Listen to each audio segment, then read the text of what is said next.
أعوذ بالله من الشيطان الرجيم. بسم الله الرحمن الرحيم. إنا فتحنا لك فتحا مبينا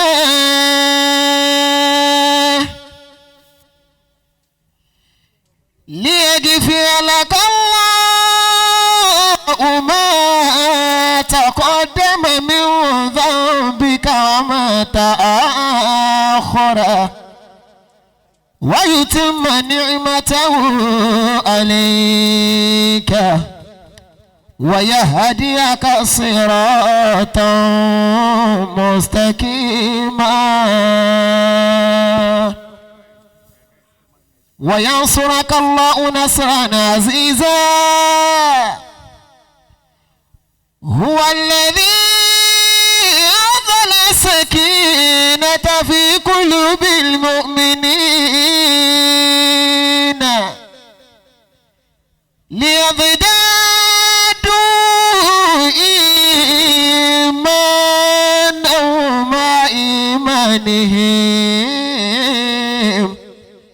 ولله جنود السماوات والأرض وكان الله عليما حكيما. وما محمد صلى الله عليه وسلم وما محمد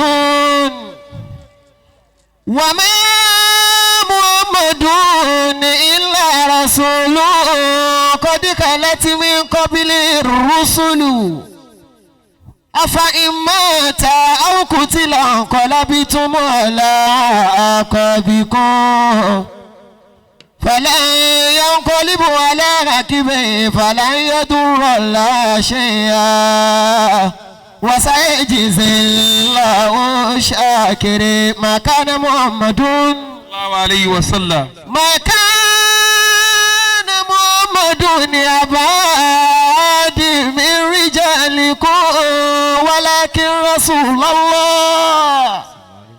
ولكن رسول الله وخاتم النبيين وكان الله بكل شيء عليما. وإذ قال عيسى ابن مريم يا بني إسرائيل إني رسول الله إليكم مصدقا لما بين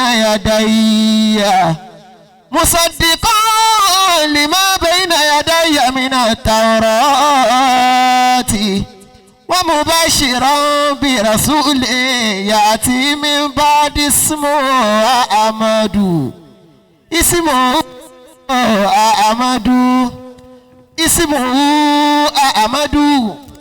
فلما جاءوا بالبينات قالوا هذا سحر مبين.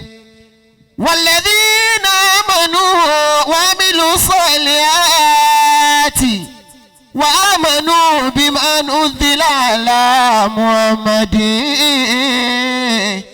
وهو الحق من ربه كفر عنه سيئاته وأصلح باله.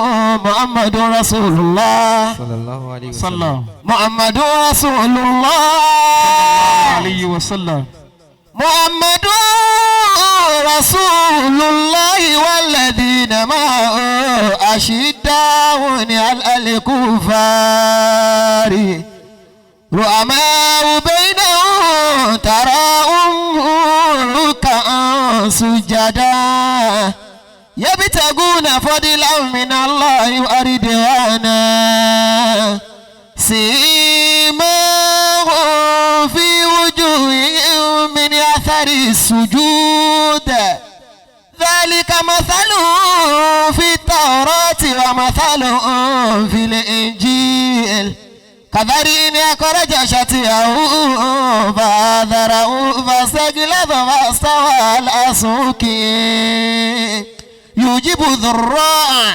ليغيظ بهم الكفار. وعد الله الذين آمنوا وعملوا الصالحات منه مغفرة وأجرا عظيما صدق الله مولانا العظيم. الله أكبر. قرآننا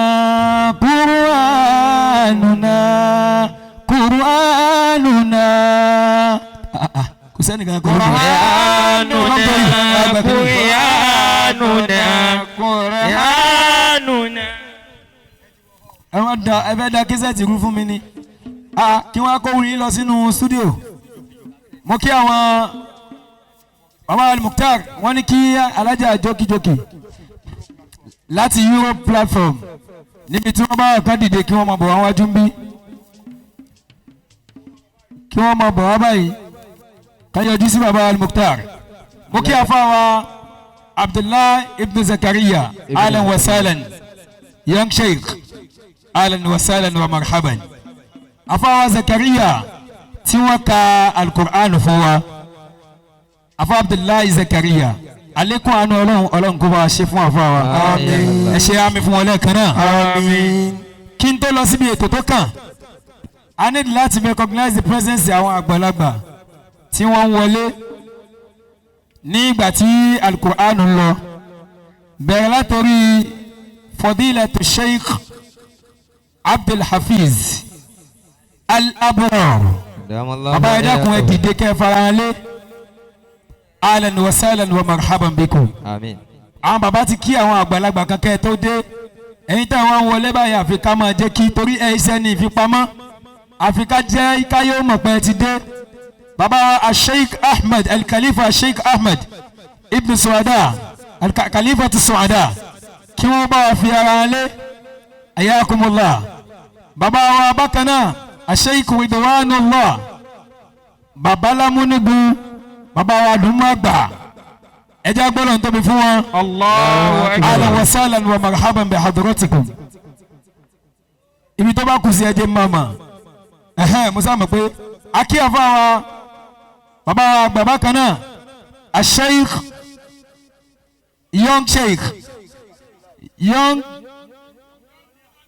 méjì ti wọlé báyìí young sheikh ti wọlé bákan náà young millionaire náà ti wọlé ọlọ́run kó járí àwọn sheikh méjì ọlọ́run járí wọn pẹ́. Àmín ya Allah. mo ti kí bàbá àbúrò mo ti kí wọn ọlọ́run ní dàgbàrú.